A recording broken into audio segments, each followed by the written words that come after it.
Good evening and welcome to an emergency edition of the Perspecticast. We weren't planning on doing an episode this week given that there's a very special recording planned for later in the week. I think may as well break the seal and say that it is in fact a joint episode with Rupert, the blind squirrel. I know that many of you are subscribers to his service as well. It's actually really exciting to be able to talk China, China stocks, and where China goes from here with him. And I thought it'll be a great piece of audio content for the week. Our best laid plans sometimes require alteration, mostly to do with the fact that I think there is a very big misunderstanding going around about the current level of support that the government has started offering up in the action plan to revitalize consumption. I think it's quite interesting to note that the market is much stronger in the US session than it was in the Chinese session yesterday. And I would also note that this strength came after the sales figures were released. Retail sales and online sales figures were released. That plus 7.3% annual rate, it's obviously very strong. So that looks good.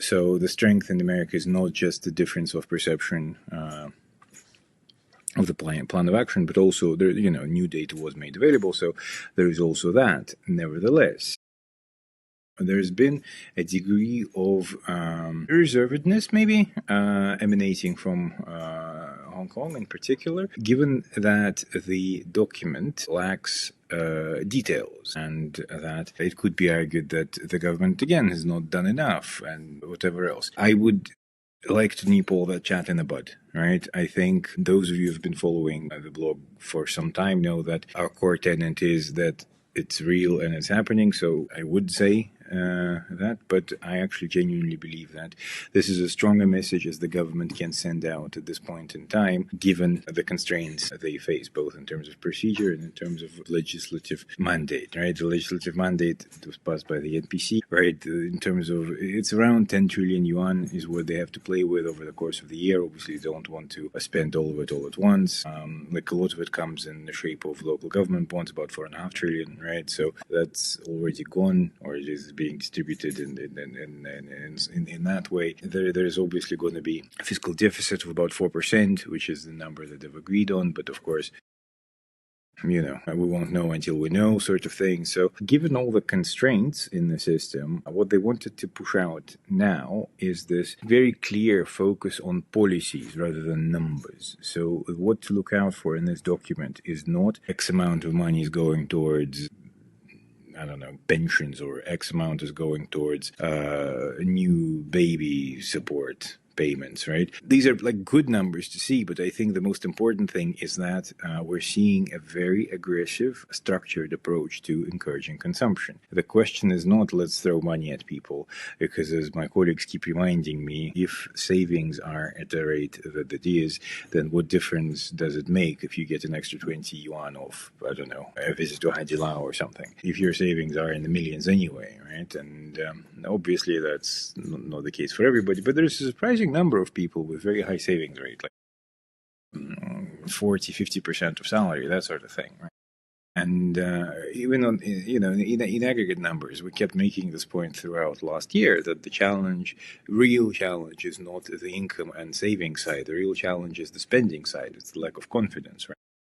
Obviously, that message has won out, even in Beijing, by the looks of things. And now, if you look at the policy pillars of the action plan, you'll see that they're all focusing on all the right things. How do we get people to be more comfortable? It's all the things we were talking about in the Hukou reform talks last year, right? I mean, pensions, childcare provision, and healthcare. Those are the three most important pillars in anyone's life, right? And Chinese people are no exception. And so making those things easier, more affordable, or bigger in the shape of pensions are, of course, the things that get people to be more comfortable with these things. It's not going to have an effect overnight, right?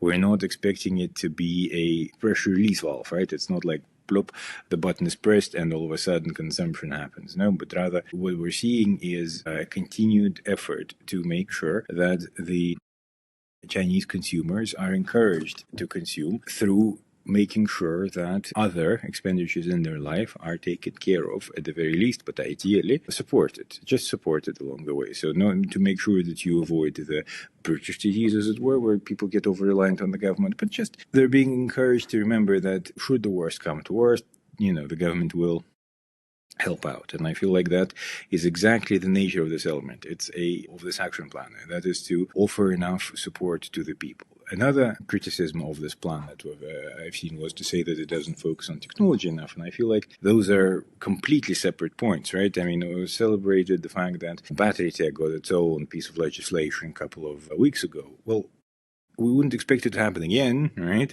In fact, quite the contrary. It's quite natural to us to not see any specific mention of batteries, right? EVs, home appliances, smart devices, things like that are part of it because they're part of a consumer basket. These are exactly the sort of things that people buy, and those are the things that they're getting allocations for and government support for. So, in that sense, again, it's all very reasonable and all very for us to look at, in the sense that people don't fully appreciate what it is that is being done, but for some reason have very strong opinions about it. So I would encourage everybody to take a step back and realize what is being done and to take it as such. In terms of implications for the broader market, again, we'll be talking about it with Rupert in our recording. We're recording tomorrow and it'll be sort of published probably end of the week, which is where we will be touching on the implications for the market, for equities, and maybe some sectoral preferences as well. So be on the lookout for that. Separately, there's going to be a big announcement, reasonably big announcement on the Global later in the week. We are branching out and growing, which is good, and we're growing up a little bit, right? I mean, it's been a good few months for us on the platform, so we're trying to keep the momentum going and try and see what else can we offer to our subscribers. Hopefully what we have installed will be interesting, so be on the lookout for the email on that. Again, probably Friday at the very end of the week. Two reports to come out on the China internet space, Kuaishou and Meitian. Fully expect them to come out, Kuaishou probably tomorrow, and Meitian before the end of the week.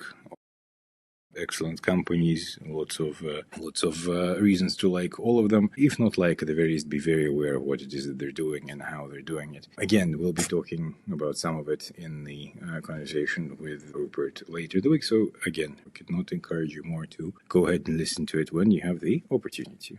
Otherwise, I hope you have a great week, and I will be speaking to you later on.